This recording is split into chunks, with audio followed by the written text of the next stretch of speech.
He thought one click would erase 20 years of my work, but 3 minutes later, his $45 million empire started crumbling.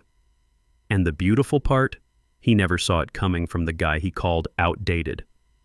My name is Howard Brennan. I'm 49 years old, and for the past 8 years, I was the invisible backbone holding up Apex Defense Solutions. Not the guy on the company website or giving interviews to Defense Weekly, but the one who actually built the cybersecurity systems that kept $25 million worth of Pentagon contracts running with no major security incidents. I spent 8 years in the Air Force before transitioning to civilian defense contracting. Some people think military guys can't adapt to corporate life. I proved them wrong for 2 decades until Charles Whitman decided my experience was a liability instead of an asset. It started on a Tuesday morning in March. I walked into the office at 6:30 like always, 2 hours before most of the team showed up. Coffee in hand, ready to tackle the server maintenance that kept our defense systems running at 99.2% uptime. That's when I saw Charles Whitman standing in the lobby with someone I'd never met before. "Howard!" Charles called out, his tone casual but pointed. "Meet my son, Andrew. He'll be joining us as Chief Technology Officer." Andrew Whitman, 28 years old, fresh MBA from Northwestern, wearing a smile that had never known the stress of a security breach at 0300. He stuck out his hand with the confidence of someone who'd never had to earn anything. "Andrew Whitman," Charles continued, suddenly remembering I existed. "Howard here is one of our senior engineers. He'll help you get oriented with our defense systems." Senior engineer. After 8 years of building everything from scratch, designing systems that protected classified military communications, I was reduced to senior engineer. But I shook Andrew's hand and said the right things. 20 years in defense contracting taught me that being right was less important than being diplomatic. The first warning sign came during our initial meeting. Andrew sat in my office, the small one without windows that overlooked the server room, and asked me to walk him through our architecture. I spent 4 hours explaining every component, every protocol, every workaround I'd implemented to keep our security clearances active and our daily transaction load of 12,000 classified communications running smoothly. He took notes on his tablet, nodding like he understood, occasionally asking questions that showed he grasped maybe 30% of what I was telling him. "This seems overly complex," he said finally. "We should simplify the architecture, make it more agile." Agile, the buzzword that meant nothing and everything in corporate America. This kid wanted to make Agile a system that handled top-secret communications for 3 different military branches. "I'd be happy to discuss optimization strategies," I replied carefully, "once you're familiar with our compliance requirements and clearance protocols." "I think I've got a good handle on it," he interrupted. "I'll put together a presentation for the board, show them our new direction." Our new direction. He'd been here 6 hours. 2 weeks later, I found out what new direction meant. I was locked out of the main systems repository. My admin access, the access I needed to maintain the security protocols that kept us compliant with DoD requirements, had been revoked without explanation. When I called IT, they said it was per executive request and to speak with my supervisor. My supervisor was now Andrew Whitman. I walked to his office, the corner one with floor-to-ceiling windows that had mysteriously become available after our previous CTO's sudden retirement, and found him presenting my network architecture to 4 board members on a massive display, my code, my security protocols, my 8 years of zero major incident infrastructure. But every slide had bold letters at the bottom, designed by Andrew Whitman, CTO. "Howard," he called when he saw me. "Perfect timing. Could you grab us some coffee? We're reviewing the cybersecurity architecture I've developed for the new Pentagon contract." The board members barely glanced at me. I was invisible, a ghost watching someone else get credit for my life's work. I nodded, walked to the break room, but I didn't get coffee. Instead, I stood there staring at the expensive espresso machine Charles had bought to impress investors, and felt something shift inside me. Not anger. Anger would have been too loud. This was colder, a decision forming in the space between heartbeats. They wanted to make me invisible? Fine. But they forgot one crucial detail. I was the only one who truly understood how everything worked. And more importantly, I was the only one who knew exactly how it could all fall apart. I returned with coffee, smiled as I served them, and listened while Andrew butchered explanations of systems I'd designed to protect national security. The board nodded along, impressed by his confidence, if not his competence. And I smiled, because I'd just realized something beautiful about being invisible. It's the perfect position to watch an empire collapse. The systematic theft of my work accelerated over the next month. Every Monday, I'd find another piece of my 8-year legacy rebranded with Andrew's name. The intrusion detection system I'd built from DoD specifications became Andrew's innovative threat response framework. The encryption protocols that had passed 3 separate Pentagon audits became Whitman Technologies' proprietary security suite. The morning I watched him present my work to General Patricia Hayes from Pentagon Procurement was when my patience finally ran out. I sat in the back of the conference room, officially there to provide technical support if needed, which meant I was supposed to be invisible furniture until Andrew stumbled over something he couldn't fake his way through. "The beauty of this system," Andrew said, gesturing at my network diagrams with a laser pointer, "is how I've architected it to meet the most stringent military security requirements while maintaining operational flexibility." I bit down hard enough to taste copper. Operational flexibility. I designed a system that handled 12,000 classified transactions per day with no major unauthorized access incidents in 8 years. "When I first joined Apex," he continued, "the cybersecurity infrastructure was basic, outdated protocols, legacy thinking. Through my innovative approach, we've revolutionized our entire defensive posture." Legacy thinking. My Air Force training and 20 years of defense experience were legacy thinking. General Hayes raised her hand. "This quantum encryption layer, how does it interface with existing DoD communication protocols?" Andrew's smile flickered. "That's an excellent question. The interface methodology is sophisticated. Howard, would you mind explaining the technical implementation?" "Of course. I was good enough to save him when he was drowning, but not good enough to get any credit." I stood up, walked to the front, and explained my quantum encryption system with the precision of a technical briefing. I watched General Hayes' eyes light up with understanding, saw her taking notes, knew she was impressed, and I watched Andrew nod along like he was graciously allowing his subordinate to handle the minor details. "Thank you, Howard," he said when I finished. "As you can see, my team is well trained in implementing my security framework." My team. My framework. I returned to my seat, hands steady despite the volcano building in my chest. The meeting ended with handshakes and promises. Charles clapped Andrew on the shoulder, beaming with paternal pride. "Excellent work, son. This is exactly why I brought you in." Son. There it was, spoken out loud. The nepotism we all pretended not to see. "The final presentation for the $25 million contract is in 4 weeks, Charles continued. "I want you front and center. This is your moment to shine." "Don't worry, Dad," Andrew replied. "The system is bulletproof." Bulletproof. He didn't even know what language the core security modules were written in. That night, I got an email that made everything crystal clear. It was from Charles, CC'd to the executive team but not the technical staff. Someone had forgotten to remove me from an old distribution list. As we approach the Pentagon final demonstration, I want to ensure we project strong technical leadership. Andrew will lead the presentation with support from senior staff. To maintain clear command structure, only essential personnel will have access to the demonstration environment. Essential personnel. After 8 years I wasn't essential. I noticed the attachment, a revised org chart for the Pentagon presentation. Andrew's name sat at the top of the technical hierarchy. Mine wasn't on the chart at all. They weren't just stealing my work. They were erasing my existence entirely. I walked down to the server room, my server room, and ran my fingers along the racks I'd configured, the systems I'd hardened against every conceivable threat.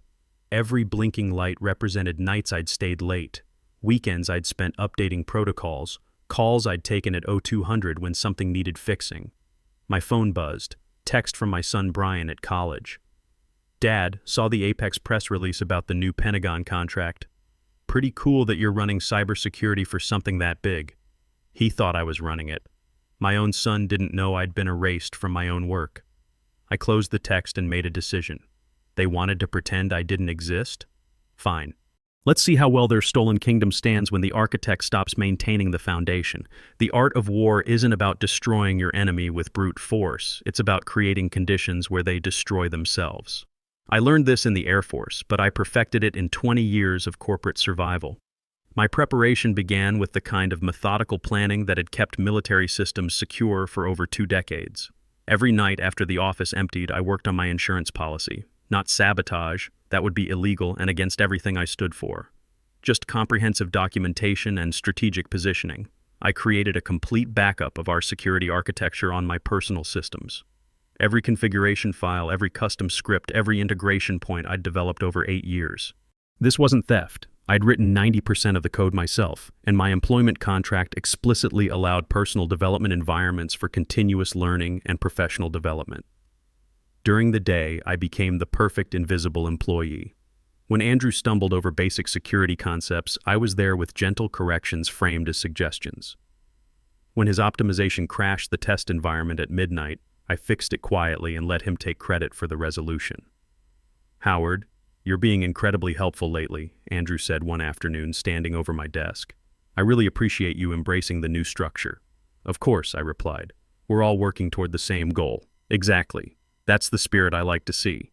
"Hey, I need you to document the entire authentication system. Make it really detailed. Explain everything like you're teaching it to someone completely new." There were no new hires scheduled. He needed the documentation because despite claiming he designed it, he still didn't understand how any of it actually worked. "I'll have it ready tomorrow," I promised. I did create documentation. 2 versions, actually. One was the real documentation, stored securely in my personal repository. The other was what I gave Andrew, technically accurate but missing the crucial context that made everything work together, like how the system relied on specific environment variables that seemed redundant but were actually critical fail-safes, or how certain timeout values appeared arbitrary but were precisely calibrated to DoD network specifications. Every piece of documentation was a breadcrumb leading to a cliff he wouldn't see until he'd already stepped off. The CFO, Janet Miller, noticed something was off during an architecture review meeting. She'd been at Apex longer than anyone except me. "Andrew, this authentication flow seems unnecessarily complex," she said, frowning at his presentation. My work filtered through his understanding, which is to say, mangled beyond recognition. "It's sophisticated," he countered, using his favorite word for things he didn't understand. "Howard can verify. He's been maintaining it under my direction." Janet turned to me, her eyes holding a question. She knew who really built these systems, but she also understood the politics at play. "The complexity serves specific security purposes," I said carefully. "Each layer provides benefits that protect our client data and maintain our clearance status." I watched Janet's face. She knew I was covering for him, but she also knew why. The CEO's son was untouchable, and anyone who challenged him would find themselves suddenly pursuing other opportunities. 3 weeks before the Pentagon demonstration, I got another email that shouldn't have reached me. Charles was getting sloppy with his distribution lists, or maybe someone in IT was quietly rooting for me. "Team, as we prepare for the most important presentation in Apex's history, we need to ensure a streamlined professional presence. The demonstration team will consist of myself, Andrew as technical lead, and Sarah from contracts. All other personnel will maintain normal operations to ensure business continuity. I wasn't even invited to watch my own work being presented. The system I'd built to protect national security would be demonstrated by someone who couldn't explain how it worked, to people whose lives might depend on it functioning correctly." That night, I made my final preparations. I drafted my resignation letter, scheduled to send at 0900 on demonstration day. Simple and professional, effective immediately, I am resigning from my position at Apex Defense Solutions. All system access has been documented and transitioned per company protocol. Thank you for the opportunities. I also made one small adjustment to the test environment, a change to the automated security token refresh cycle. Our standard protocol called for 72-hour rotation, but I moved the demo environment to exactly 48 hours. The tokens would expire naturally, exactly as documented in the security protocols I'd written and Andrew had approved without reading. Everything was legal. Everything was by the book. Everything was exactly what they'd asked for. The Thursday before the demo, Charles called an all-hands meeting. The conference room was packed, everyone sensing this was big. I want to thank everyone for their hard work preparing for the Pentagon demonstration. This contract will transform Apex Defense Solutions from a mid-tier contractor to a major player in cybersecurity. And I especially want to recognize Andrew, whose technical leadership has elevated our capabilities to new heights. The room applauded. I clapped too, keeping perfect rhythm while my mind was already calculating flight times to Denver, where 3 different defense contractors had been trying to recruit me for months. After the meeting, I found myself in the break room with Janet Miller. She poured herself coffee with the slow deliberation of someone buying time to think. "You okay, Howard?" she asked quietly. "You've been different lately." "Different how?" "Calmer. Like you've made peace with something." She studied my face. "The Pentagon demo. They should have you presenting, not Andrew." "Andrew's got it handled," I replied. "He's been preparing for this his whole life." Janet's laugh was bitter. "Preparing by having everything handed to him. You know what's going to happen when this contract comes through? Charles is planning to take the company public.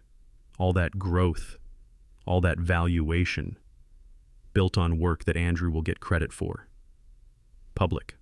That explained the aggressive timeline, the focus on Andrew's leadership narrative. Charles wasn't just stealing my work for one contract. He was building a mythology around his son to sell to investors. "Must be nice to have that kind of confidence in your team," I said. "Howard." Janet set down her coffee. "I've been doing the books for this company for 12 years. I know who built what, who solved what, who makes this place actually work. If you ever decide you've had enough..." She didn't finish the sentence, but she didn't need to. That evening, I cleaned out my desk. Nothing obvious, just removing personal items one at a time. The photo of Brian at his high school graduation, my Air Force Achievement Medal in its small frame, the coffee mug with "World's Greatest Dad" that my son had given me for Father's Day 3 years ago. By Friday afternoon, my workspace looked like any generic cubicle, sterile, impersonal, ready to be assigned to whoever would try to fill the gap I was about to leave. I left one thing behind, a small American flag pin I'd worn on my lapel every day for 8 years. I put it on Andrew's desk with a note. "Good luck with the presentation. Remember, attention to detail saves lives."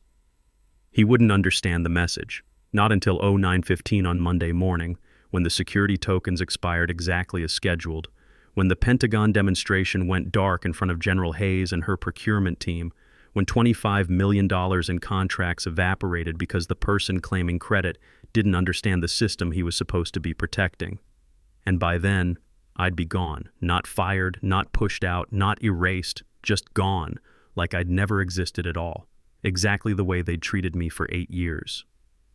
Over the weekend, I got 3 calls from Brian. The first was excited chatter about his engineering classes, how he was learning about network security and thinking about following in my footsteps. The second was about his girlfriend and some drama with his roommate. Normal college kid stuff. The third call came Sunday evening while I was packing.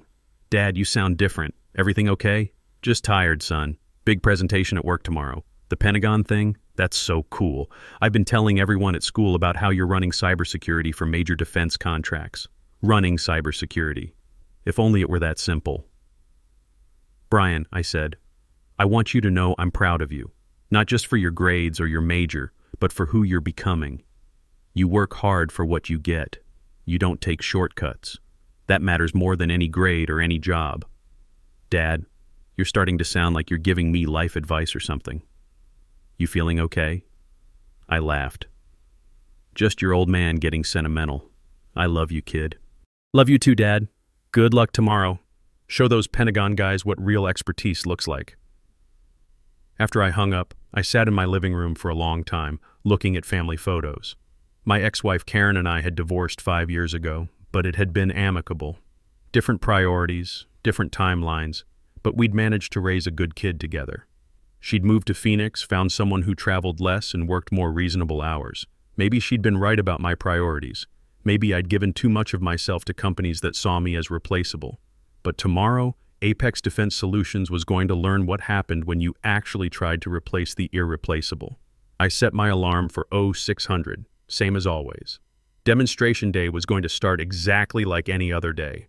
right up until 09:15, when everything Charles and Andrew had built on my foundation would come crashing down. The only difference was this time, I wouldn't be there to catch it when it fell. Demonstration day arrived cold and clear. I got to the office at 06:30, same as always, carrying a box of good coffee from the shop near the old base, the expensive stuff that actually tasted like something worth drinking. I set it up in the break room with a note. "Good luck today, team. Semper Fi." "Howard, you're here early. Janet found me arranging the coffee setup. Thought you were taking the day off." "Wanted to make sure everything was perfect for the big presentation," I said. Andrew must be excited. Excited isn't the word I'd use. He's been here since 0500, running through his slides. 0500. 3.5 hours of rehearsing my work, practicing my innovations, memorizing my 8 years of problem solving as if it were his own inspiration. At 08:30, the Pentagon team arrived. General Hayes, 2 procurement officers, and a cybersecurity specialist whose job was to verify our claims. I watched through this conference room glass as Charles greeted them with aggressive handshakes and practiced laughter. Andrew stood beside him in a suit that probably cost more than my monthly truck payment, his confidence radiating like heat off summer asphalt. The massive display showed my architecture diagrams, my security protocols, my defensive systems, all branded with Andrew's name and the Apex logo. At 0900, my resignation email sent automatically. Message delivered. At 09:05, Andrew began his presentation. Through the glass walls, I could see him gesturing broadly, selling my soul with PowerPoint transitions and corporate buzzwords. General Hayes leaned forward, interested, engaged. At 09:10, he clicked to the live demonstration portion. "Now let me show you the power of what we've built here at Apex." At 09:15, he clicked again. Nothing happened. I could see the exact moment his confidence cracked. The slight furrow in his brow, the quick double click, the glance at his laptop screen. "Just a moment," he said, his voice carrying through the door someone had left open. Minor connectivity issue. Janet was already on her laptop, fingers flying. I watched her face change as she discovered what I already knew. The security tokens had expired exactly on schedule, automatically as designed, precisely as documented in the protocols Andrew had signed off on without reading. The demonstration environment was locked down tight, inaccessible until new tokens could be generated and validated, a process that took minimum 4 hours with proper Pentagon security clearance. "Howard," someone called across the office, "the demo environment isn't responding. Have you checked the token expiration schedule?" I called back, already packing my personal items into my gym bag. "Token what?" "Section 12 of the security documentation. Standard 48-hour rotation cycle." I could hear the panic spreading. Charles's voice rising. Andrew's explanations getting more frantic. General Hayes asking pointed questions about system reliability and competent technical leadership. I walked to the elevator, my reflection in the polished steel doors, showing a man completely at peace. 20 years of defense work had taught me that sometimes the best way to serve your country is to make sure the people protecting it actually know what they're doing.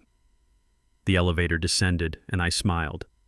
Not the diplomatic smile I'd worn for 8 years, but something real, something earned. By the time I reached the parking garage, my phone was buzzing with calls and messages. I turned it off without looking. There was nothing they could say that mattered anymore. I had a flight to catch. Denver was waiting, and I'd heard the defense contractors there actually valued experience over family connections. Behind me, 8 floors up, an empire built on stolen work was learning what happens when you forget to respect the person who built your foundation. It collapses. The immediate aftermath was brutal and swift. Within 2 hours, General Hayes had recommended that Pentagon procurement suspend all negotiations with Apex pending a technical competency review. The word spread through defense contractor networks like wildfire. Apex couldn't deliver on their promises because they didn't understand their own systems. Charles tried damage control, claiming it was a minor technical glitch. But when you're dealing with national security contracts, there are no minor glitches. There's competent or incompetent, reliable or unreliable. Apex had just proven which category they belonged in. The stock offering that was supposed to launch the following month got quietly shelved. Investors don't buy into companies that fail their biggest demonstrations. Andrew lasted exactly 3 weeks as CTO. The board, facing mounting pressure from remaining clients and potential lawsuits, decided they needed someone who actually understood cybersecurity. They offered to rehire me at twice my previous salary. I politely declined from my new office in Denver. Janet Miller called me a month later with the full damage report. Apex lost $8 million in existing contracts when clients started demanding technical reviews. Charles had to sell his majority stake just to cover operating expenses. Andrew moved back in with his parents. "And the team?" I asked. "Most of them followed your lead, got offers from companies that actually value technical expertise over politics. It's amazing how fast good engineers get snatched up when they're finally free to move." 3 months later, I was CTO of Rocky Mountain Defense Systems, leading a team that included 4 of my former colleagues from Apex. We'd just signed a $15 million contract with the Air Force, my old branch, where they understood that experience and competence weren't just buzzwords. Brian called that evening, bursting with pride. "Dad, I saw the news about your new company. Mom sent me the article from Defense Weekly. Veteran engineer leads innovation in military cybersecurity. That's so cool. Just doing what I've always done, son. Protecting the people who protect us. Yeah, but now you're getting credit for it. Finally, finally." That was the word that mattered most. 6 months after the Pentagon demonstration disaster, Andrew Whitman couldn't get an interview at a community college IT department. Apex Defense Solutions had been acquired for parts, its reputation so damaged that the buyers only wanted the contracts I hadn't built. Charles Whitman was selling insurance in Tucson, learning what it meant to work without a safety net. And me? I was building something real again, with a team that understood that protecting America means more than just having the right family name or the right MBA. My son Brian called it poetic justice. I called it long overdue. Sometimes the best revenge isn't destroying your enemies. It's building something better while they destroy themselves. The most dangerous employee isn't the one making noise in meetings. It's the quiet veteran who knows where every wire is buried, because when he walks away, he takes the whole foundation with him.